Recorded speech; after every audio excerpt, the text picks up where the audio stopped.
तो hello students, आज हम पढ़ेंगे heterotrophic nutrition in humans. Heterotrophic mode of nutrition in humans. Actually heterotrophic mode of nutrition, but it undergoes an under subsection called holozoic mode of nutrition.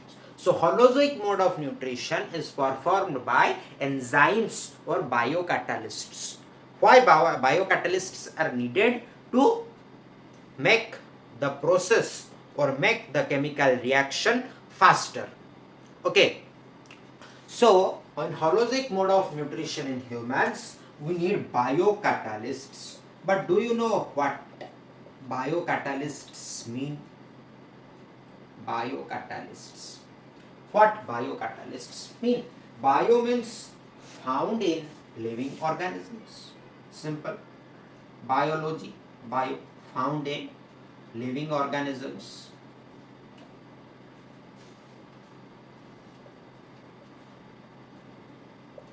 Okay, and catalysts increase the rate of reaction. Okay, so note that catalyst, without catalyst, the rate of reaction means the process of reaction, the time taken by the process of reaction will be slowed down. Hence, when we use catalyst, the time taken by the process of reaction will be less and the speed of reaction will be more. Okay, it's just a boost. Suppose, let's see, when we are asked to do a household work, we didn't do it. But if we are said that you do this work, you will go to watch a movie. That was a catalyst for this reaction. We definitely do that work and complete within, if we would have taken 1 hour to complete that work, we completed that work in 30 minutes. How? That catalyst is that complete this work, you will go to movie. This is called the catalyst, or this is the work of catalyst. Okay. Achha. Understood clearly? So the complex substance such as lactose was the complex substance, and the simpler form of lactose was glucose and galactose.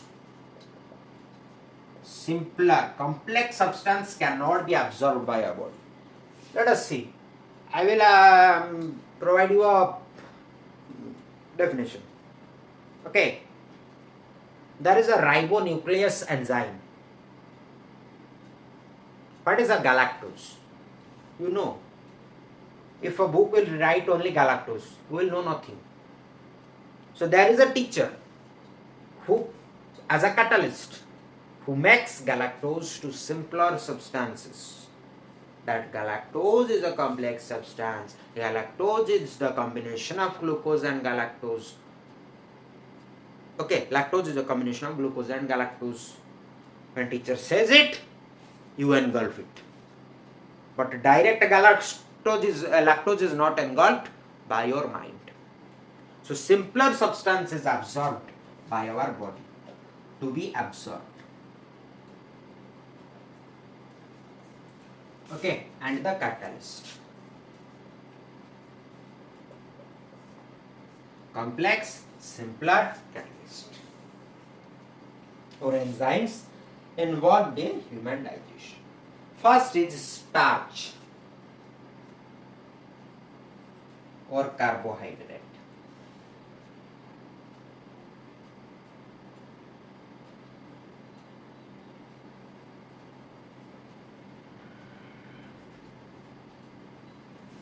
Okay, present in potato. If we provide amylase catalyst, it will be converted to glucose, whose molecular formula is C6H12 and O6. Okay. Starch, we will say here starch, plant product. Potato is a plant product where plant stored energy in the form of starch. It is converted to simpler substance by the catalyst or enzyme amylase to glucose, and now it will be stored, absorbed by the human body, and will be stored in the form of glycogen. Okay, clear? Next is protein.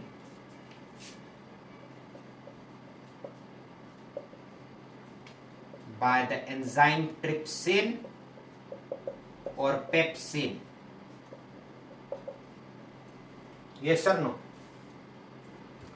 And its simpler form is amino acids. Okay. Next will be lipid or lipid oil. Let us write as only lipid. It's lipase. Okay. The catalyst is lipase and the simpler substance will be fatty acid or glycosyl.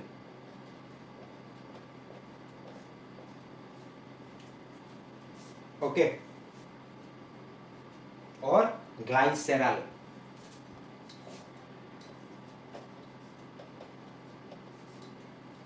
Clear?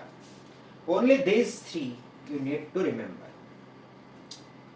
Now, why complex substance need to be digested into simpler? Reply or answer to. Why complex substance need to be digested into simpler forms?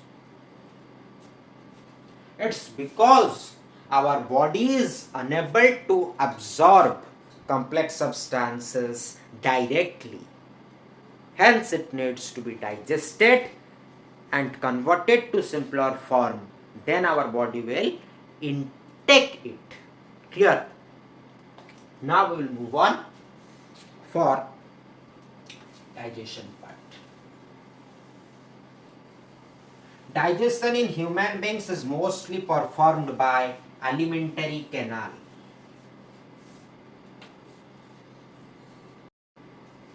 Okay, so I have drawn the diagram of the alimentary canal. I didn't want to waste your time, hence I drawn it before. Okay. So in heterotrophic nutrition in human beings, this entire part is called the alimentary canal. Starting from the buccal cavity to the anus, it's called alimentary canal. What is it called? It's called alimentary canal. ALIMENTARY, alimentary canal. Okay, now this is called your, what does this consists of? Okay, this part is called nasal passage. This is your buccal cavity or mouth, consisting of teeth and tongue. Okay, now here it is pharynx.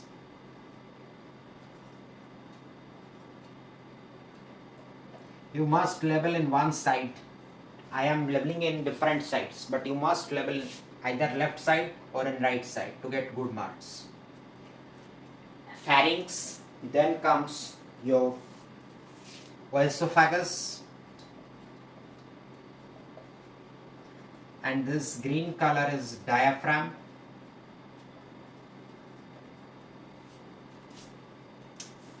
Next is your liver. Something is missing in liver, the liver bile tract.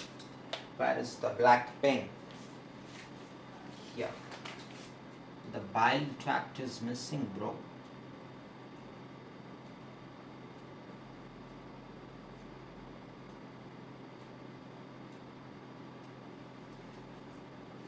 Okay.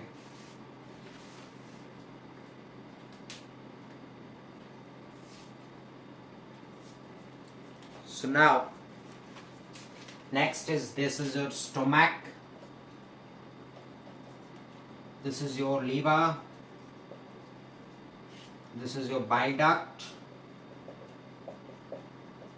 This is pancreas. This is large intestine, large in diameter but small in length. This is your small intestine, small in diameter but large in length, the largest part of our body. Okay. This is your rectum. This is your anus, and this is appendix. Okay. Now this small intestine is actually converted into three parts, and this large intestine is also converted into three parts. This part, it is not in your book. For NTSE I am saying this is called sigmoid colon. This part is called sigmoid colon, but I am marking in blue. Let me mark in blue. This part is called sigmoid colon. This part is called ascending colon, and this part is called transverse colon. This part is called descending colon. Okay. Now here you have duodenum, the part which is connecting the bile duct to the stomach. It is called duodenum. The part which is connecting the pancreas to the stomach is called jejunum. Okay. And the rest part, this gudemata part, the jumbled part, is called ileum. Okay. This is called duodenum. This is called jejunum. This is called ileum. Okay. Clear? See, the digestion starts from mouth. Digestion starts from the mouth or the buccal cavity. Suppose this is your buccal cavity. Here we have teeth. It will first chew the food with the help of the rolling of tongue. The tongue will roll and the teeth will chew, and there will be a release of saliva. Where here we have salivary duct. This part we have salivary duct. This part will release saliva, but teeth will chew. Tongue will help in rolling of food.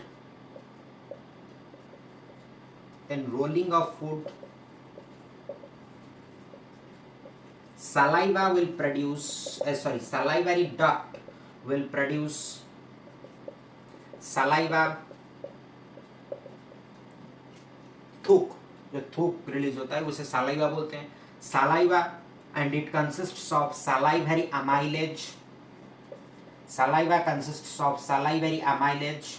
Okay, teeth will chew, tongue will do the rolling of food, and saliva will get mixed with the food consisting of salivary amylase. Okay.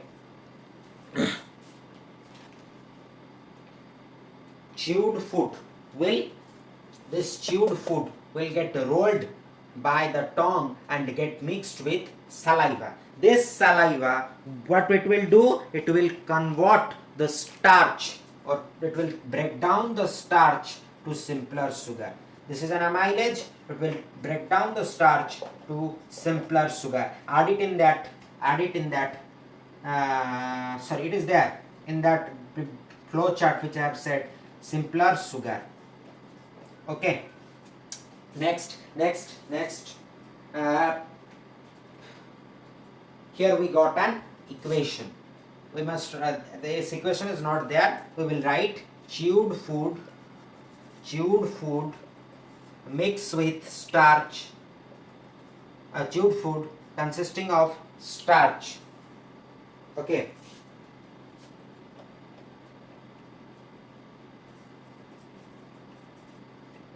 When undergoes saliva or salivary amylase, it produces simpler sugar. First step of digestion completed in mouth. So mouth plays a vital role in the process of digestion. But actually this is the thing provided in NCERT. But if you are preparing for NTSE, then it will be starch will be provided into will digest into not only simpler sugar. This simpler sugar consists of maltose and limit dextrine and isomaltose. Okay, so this consists of isomaltose, limit dextrine and maltose. For NTSC, I will be going on saying that simpler sugar is maltose, isomaltose and limit dextrine. Remember for NTSC. Moving on to the second step of digestion, that is digestion through esophagus and stomach. This esophagus consists of can contract and release. It can get contract and released. Okay. So here we have pharynx and epiglottis. This is the esophagus. This is the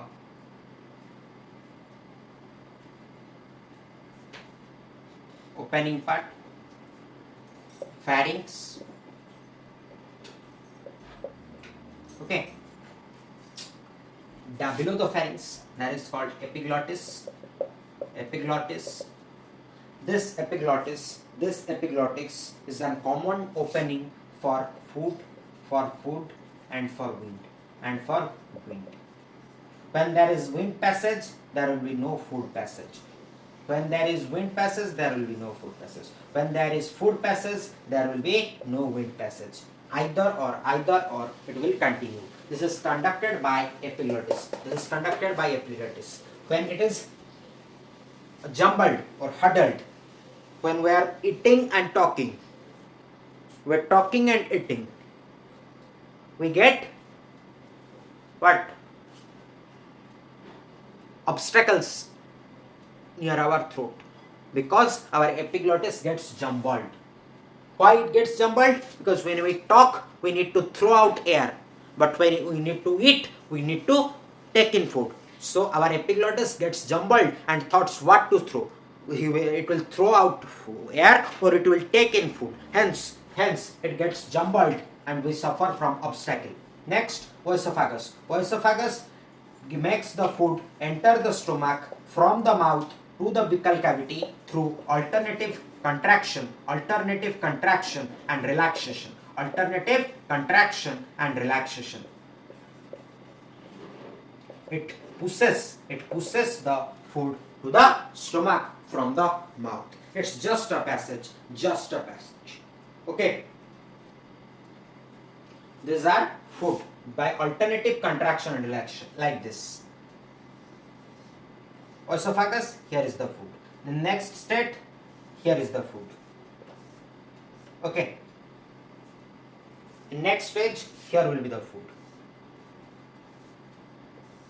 Okay. Next it will be into stomach. Okay.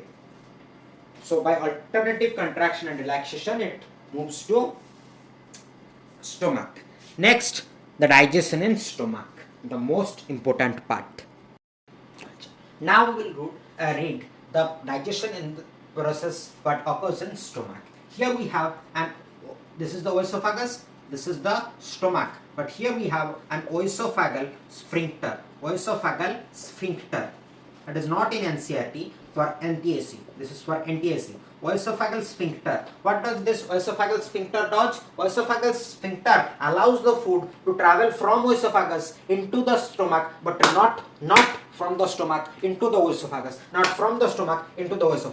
During, in case of acidity, we will feel that let us move the food from stomach to mouth and release through mouth. But this oesophageal sphincter will not allow it. it will block. But if in case of hyperacidity, it doesn't work and it will release through our mouth. That is called vomiting. That is called vomiting. So this esophagus sphincter allows the food to travel from esophagus to stomach, but not from the stomach to esophagus. Okay. This stomach consists of gastric glands. This is the stomach and it consists of gastric gland. This gastric gland releases mucus, HCl and pepsin. Okay. So this mucus is for the protection of inner wall. Because hydrochloric acid, this HCl is hydrochloric acid. Okay, hydrochloric acid. It is highly dangerous acid. If it gets in direct contact with our skin, then it will waste our skin. It will make burn marks on our skin. Hence, to protect the inner wall of stomach from this hydrochloric acid, mucus is produced by this gastric gland, and hydrochloric acid is released to digest the food.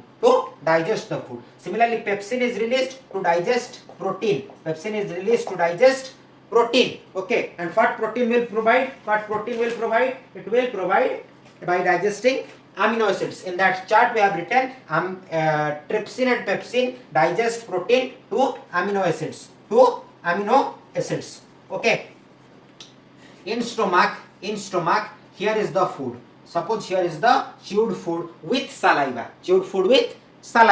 Okay, clear? Chewed food with saliva. Here we release HCl, here we release pepsin. HCl and pepsin. What it acts upon it? It digests the food. It reduces or converts the proteins to simpler substance called amino acids, and the other rest digested food travels through this duodenum and jejunum part, the part of small intestine connecting to the liver, and here the pancreas. Okay, here the liver consists of gallbladder. Then liver consists of gallbladder, where gallbladder produces the bile juice, and it is stored in bile duct. Gallbladder produces bile juice stored in bile duct. That bile duct is attached to this duodenum, and it releases bile juice from this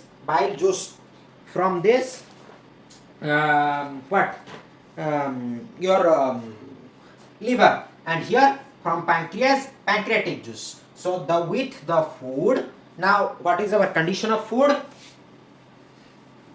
See, now our condition of food after moving from stomach towards, it is in the way to small intestine. In the way to small intestine,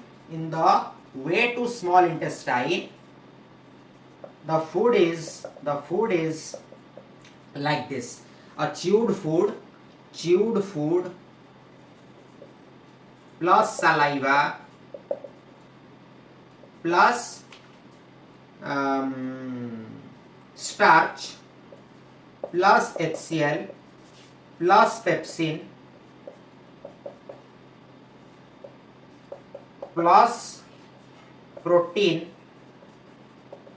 plus bile juice plus pancreatic juice. Now the food is finally digested. Okay, now it is moving to the small intestine to get absorbed. The work of buccal cavity, esophagus, pharynx or epiglottis, esophagus, esophageal sphincter, stomach, gastric gland, this liver, pancreas is completed. Now it is moving to small intestine to get absorbed. Okay. In small intestine, all the starch plus protein plus carbohydrates as glucose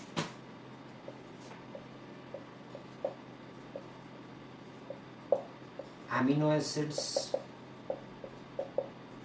fatty acids, sorry, protein will not get digested, it will, amino acids will be digested.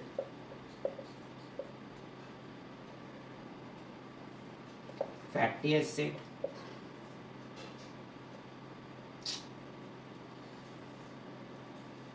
glucose, etc. will get absorbed by the small intestine.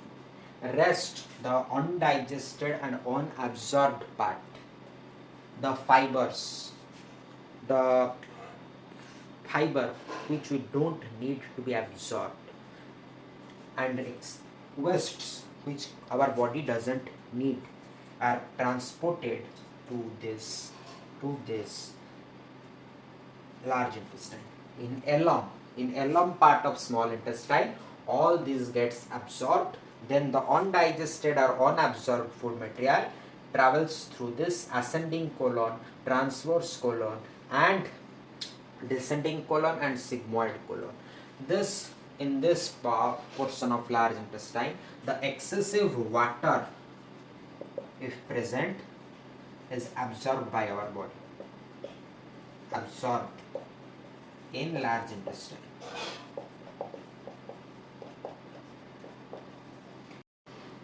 And here, after this, after it gets absorbed in large intestine, it moves to rectum, where rectum stores the waste.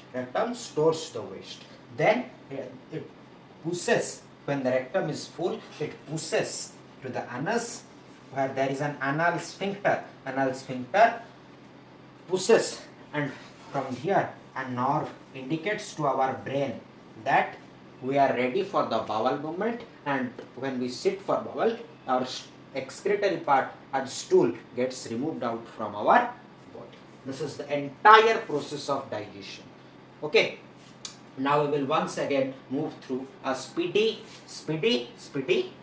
digestion process analysis. First, in buccal cavity we have teeth, it chews the food, and there is salivary duct, produces saliva, which consists of salivary amylase that reduces or converts starch to simpler sugar. Here also starch will not be absorbed, here simpler sugar will be absorbed. Okay, simpler sugar, and then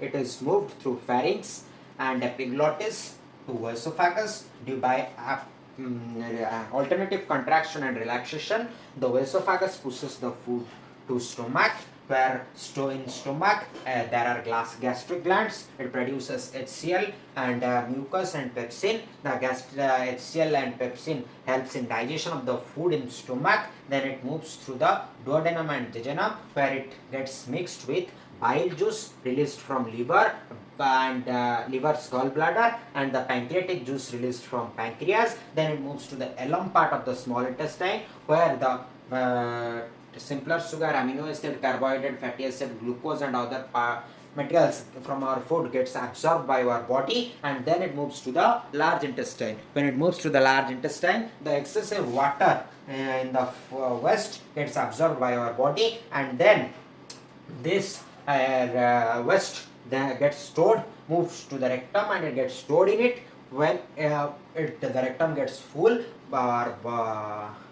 it pushes the anal sphincter, and anal sphincter sends a message to our brain that yes, we are ready for bowel movement. Then we move for bowel sit, and then it releases the excretory as stool from our anus. This is the entire process of digestion or heterotrophic nutrition in humans.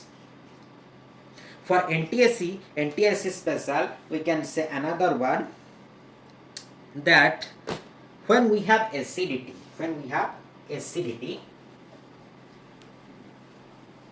our body wants to release that acid from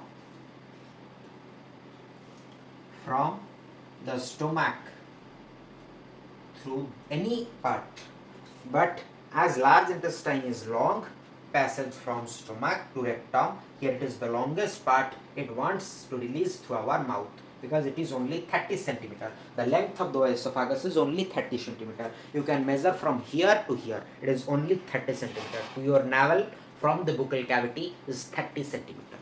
Okay. So this stomach consists of a vagus nerve. A vagus nerve is connected from the stomach. A vagus nerve connected from stomach to brain, which sends indication or message that we have hyperacidity in stomach, we need to vomit. Then brain opens the anal sphincter, the food moves again from the stomach, returns back through esophagus, and we have vomiting through buccal cavity. Okay, so this is the NTIC special.